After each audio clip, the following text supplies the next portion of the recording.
Start. Madam Vice Chairman, yesterday the Honorable Minister made a very strong case for his resolution.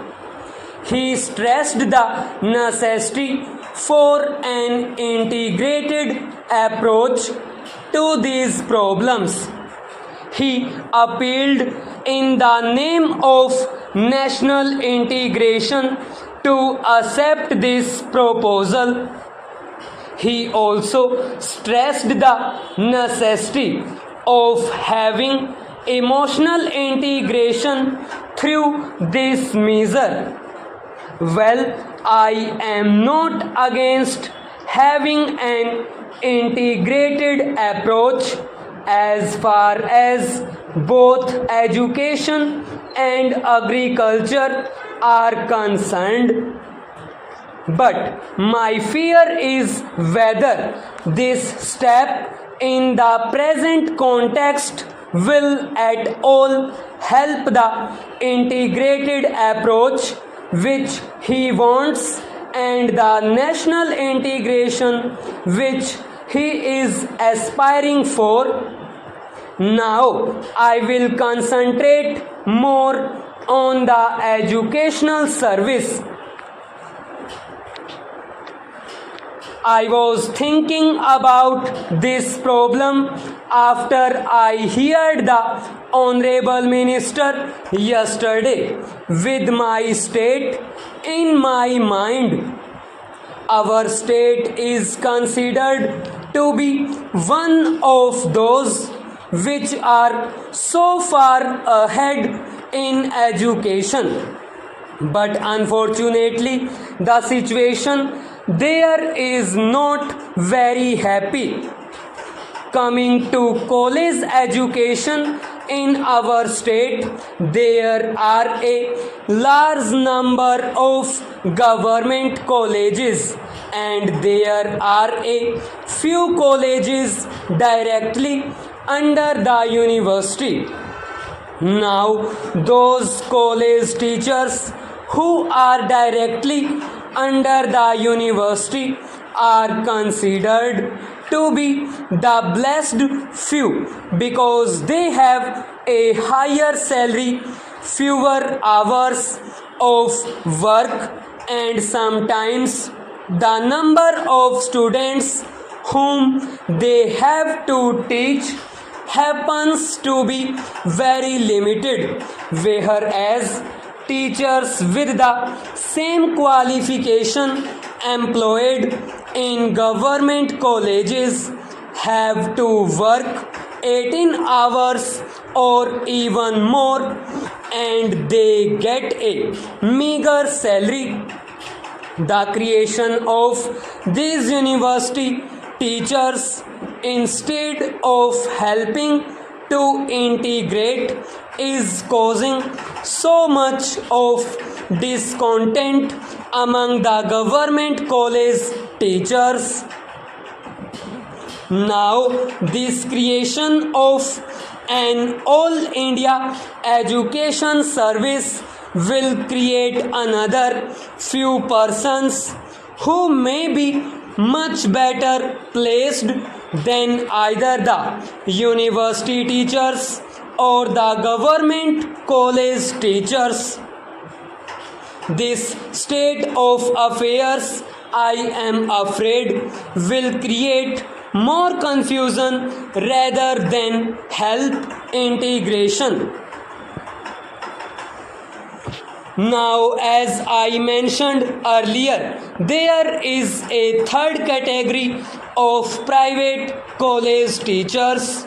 Their condition is not very much better than that of high school teachers. In some cases, their condition is worse. The pay they used to get was so low that whenever they get a better chance elsewhere, they used to leave these colleges and go. The results of this state of affairs on the education in the colleges is that their standards are very low throughout the whole country. So, when I think of the integration of education in my state, leaving aside the other parts of India, I feel much more than introducing this all India service. Some other things have to be done in our state to remove this anomaly, and I feel that as far as college education is concerned, whether it be in the private sector or in the public sector, wherever it is, the government have to take the responsibility for college education. The pay and other things have to be almost similar as far as these private colleges, government colleges, and the university colleges are concerned. Unless that is done, you will not be able to integrate the educational system inside our state itself.